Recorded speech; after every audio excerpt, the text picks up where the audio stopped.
Welcome to Goblin Blood Bowl Channel. Work hard, hit hard, play hard.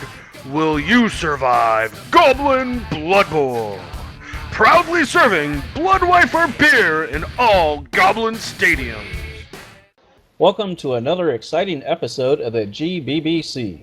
This week we are covering the quarterfinals of the Proving Grounds and predictions for the semifinals. Expect the thrill of victory and the agony of defeat. This is Onigoku.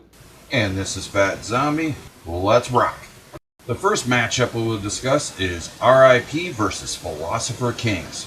RIP, the Woodall team that went undefeated for Season 18 of the Goblin Proving Grounds.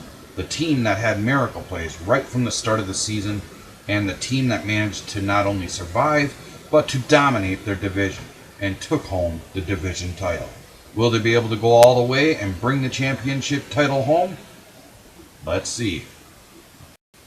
The other team, Philosopher Kings, coming from one of the toughest competitive divisions and taking the division title themselves, barely, being able to take it to the opponents, and the ability to progress the ball under dire circumstances. Can they even get to the next round with such competition standing in the way? Well, let's find out how this went down. RIP received first, spending some time duking it out with the Kings, and surprisingly being somewhat effective at it, were finally able to advance the ball down the field, screening off any would-be tacklers. The Kings were unable to break through the screenplay, and RIP scored the first touchdown of the game. With little time left for the first half, the Phillies could not move the ball fast enough to score. Kings received in the second half, and they end up getting the numbers advantage and started heading down the pitch, keeping a tight box around the ball carrier. RIP could not penetrate the box, and the Kings managed to score in the final moments of the half. So the game went into overtime. Kings received the ball and started their drive doing the same thing as their previous drive. This time, however, Toto of the RIP team penetrated the box and were able to strip the ball from the Beastmen.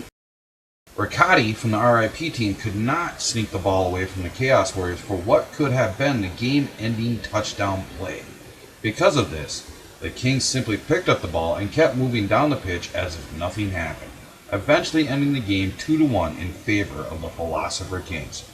Congratulations to the Philosopher Kings and their head coach Swell. You are moving on to the next round. So that leads to who the Philosopher Kings may have to play. Oni? Next up, we have Ragnar's Nimrats taking on the Assassins of Youth. Their opponents are the Assassins of Youth. The Dark Elf team has proven to be a power in the Proving Grounds, winning both their division and thrashing their first-round playoff opponent. The team has a solid roster and is looking to impose their will on the Rats. Between their dirty tactics and Assassin, I expect them to inflict some damage on their way to a victory. Ragnar's Nimrats finished the regular season winning just half their games. They had to play in the first round of the playoffs due to losing the tiebreaker for the bye. Now, you'd think this team is average, and you'd be wrong.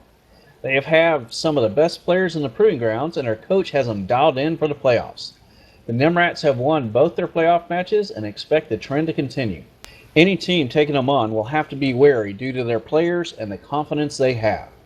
Ragnar's Nimrats received to start the game. The Rats started right, then switched to the left side, pushing down the field. The Assassins, however, are able to knock the ball loose, but the ball bounced into the hands of a Storm Vermin. A handoff to a gutter runner, Modifier the Lethal, leads to the first score of the game. The Assassins received and started down their left side. The Rats responded by putting people in front. The Assassins took advantage of an overloaded defense and sent a line elf down their right side.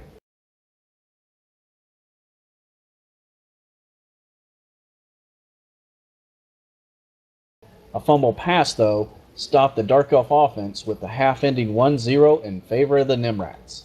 Second half, the Dark Elves are stunned as the refs let the Nimrats move before the whistle. Taking advantage of the dirty play, the Rats move deep into the backfield and catch their own kick. The Assassins are able to strip the ball loose from Mr. Brisby and recover it. Marching down the field and angry someone else is cheating, the Assassins then injured 3 Rats while knocking out 3 more. The Dark Elf scored the equalizer with the clock almost at 0. With time running out and only 7 players on the pitch, the Rats line up for a desperate play. The Rats are able to push Mr. Brisby forward and in range of going for a touchdown. Mr. Brisby takes off. He has only 1 player to beat now. The Darkoff lineman tried to trip him. Mr. Brisby's too agile. He's doing it. He's at the 10, the 5, touchdown. Rats win, Rats win. Whew. Man, what a game. Both coaches played hard, and unfortunately one of them had to lose. Congratulations, Ragnoff, and we'll see you in the semifinals. Welcome, folks, to another Proving Grounds playoff match. For this game, we have the Trojan Norse taking on the Jade Reavers. The Trojan Norse entered the game on a 5-game winning streak. Their 2 playoff matches were both against Lizardman teams, and after beating them, the coach was overheard saying beating the 3rd one should be easy by now. What does their future hold? We shall see. The Jade Reavers entered this game with the best defense and tied for the 3rd best offense in the Proving Grounds regular season. The team has a well-rounded roster with 3 exceptional players, Sorrow, Beguile, and Bedazzle. They're looking forward to shutting down a good Norse team and proving again the best team in the league are the Reavers. Let's find out what happened. The Reavers received to start the game. A bad kick leads to the refs handing the ball to the skink Bedazzle. The Lizards use their superior strength to muscle their way down their left side, slowly removing the Norse from the pitch. The Trojan Norse worked hard to reset their defense and put pressure on Bedazzle. The Reavers used their superior player advantage to pull back and cage up while running down the clock. Despite a valiant effort, the Norse were unable to stop the Reavers' offensive touchdown. Second half, the Norse received and looked to score the equalizer. The Reavers had other plans, putting early pressure on the ball carrier. The Norse worked hard and created an opening for Lesser Ajax to sprint down the field. The Reavers recovered on defense, marking the runner with 3 players. Now desperate, Lesser Ajax tried to blitz his way out, only to be tripped up. The Jade Reavers picked up the loose ball, then marched down the field for a 2nd touchdown. Jade Reavers win 2-0 in another impressive victory. And now let's get to the last match. I expect the School of Crocs to win, considering the opponent.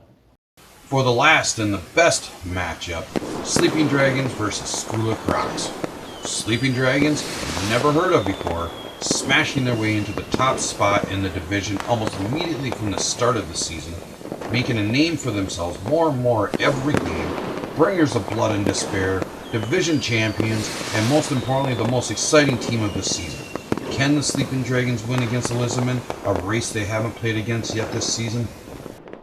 School of Crocs, from out of the reins come the Scales, a team that has grown where almost no player is no more important than the other. Gaining a very mobile Crocsigger, coming from the most competitive division of the Proving Grounds Season 18 as a wild card into the playoffs, and even more amazing, being the only team from that division remaining in the playoffs. Can they beat a team that is made to brawl to continue their survival in the playoffs? Let's find out. Sleeping Dragons receive first at the Dragons Roost Stadium. With the ball kicked short and no scaly lizards covering the sidelines, Duck the Upchuck decides to pass the ball to Shocking Shelly upfield in hopes of a fast score. Sock shot that idea to hell as they were able to hold a really tough defensive position. This forced the Sleeping Dragons to defend themselves, until Sock screwed up by following a down dragon. When will teams learn that following the Sleeping Dragons never works? This left a weak spot in their defense, and the Dragons quickly took advantage of this. Hoblin Henry smashes into the lone skink, knocking him out of the way for the ball carrier to advance. Shocking Shelly, realizing that he can't outrun the Skinks, hands the ball off to Jumping Jimmy perfectly, and Jumpin' Jimmy was able to score the first touchdown of the game.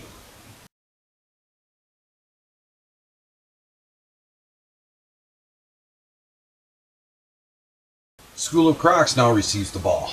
They try to make a break down the side of the pitch, but the defense of the Norse holds strong, and if not for the time expiring, the Norse would have scored again. Lucky for the Sock team. The second half, the Sock receive the ball again, and again they try to break down the side of the pitch, and again the Dragons provide a tough defense and start surrounding the Sock's offensive drive. Sneakily, they managed to screen the opposite side of the pitch with Blocksigger and were able to run the ball behind him. Duck the Upchuck, focusing too much on defense, put himself out of position to get the ball after a fantastic tackle by Shocking Shelley.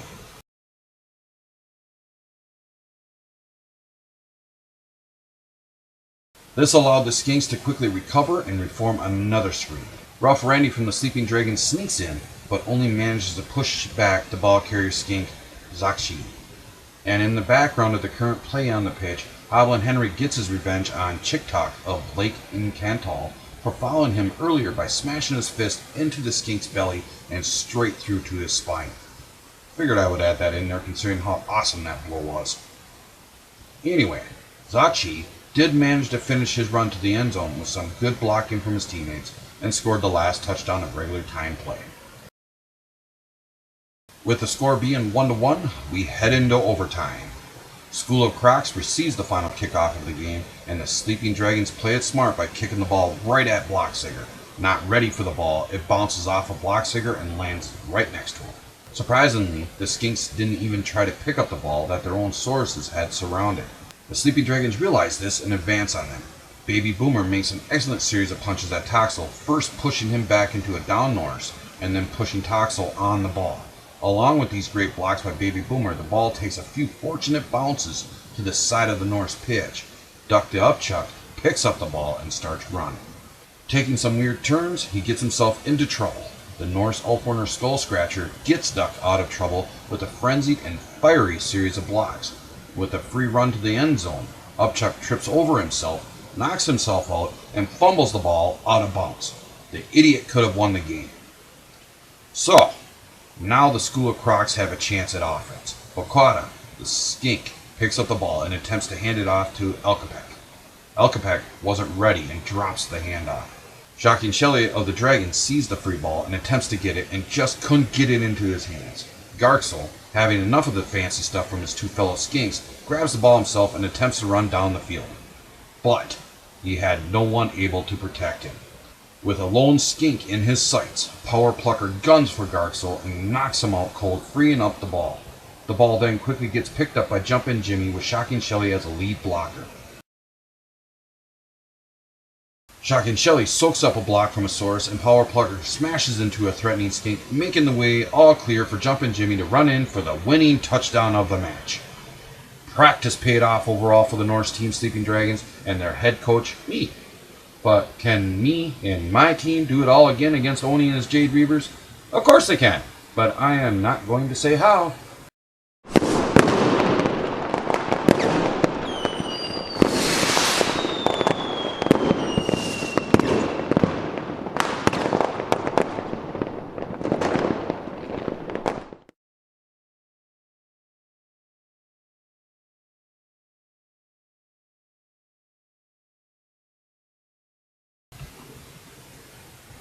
Let's move on to our predictions of the two matches in the semifinals of the Proving Ground Season 18 playoffs. Oni, will you do the honors, please? First match that's in the playoffs, the Philosopher Kings go against Ragnoff's Nimrats. Taking a look at both these teams, the superstars definitely are on the side of the Rats. That said, I think the Philosopher Kings are going to take them down. The slow, methodical play of Swilhelm will just wear down the Rats. He's going to win 2-1. I'm going to go with the Philosopher Kings. Ragnoff and his Rats defied me so far throughout the entire playoffs, he might as well keep doing so. So this vote is for the Rats as I want them to win. Or do I? Well, they do have freaks of nature on their team. Rats can move faster than any normal rat can, I guess you can say. They have star players all over on their team in positions that they need. Philosopher King seems a little bit more rounded, just a little bit better than what you would see off a rookie Chaos team. So right now, I'm going to go with the Philosopher King. Swimhelm is known for good coaching, but I don't know who I want to win out of this match, but my prediction is going to be the Philosopher Kings. That way Ragnar can defy me once again.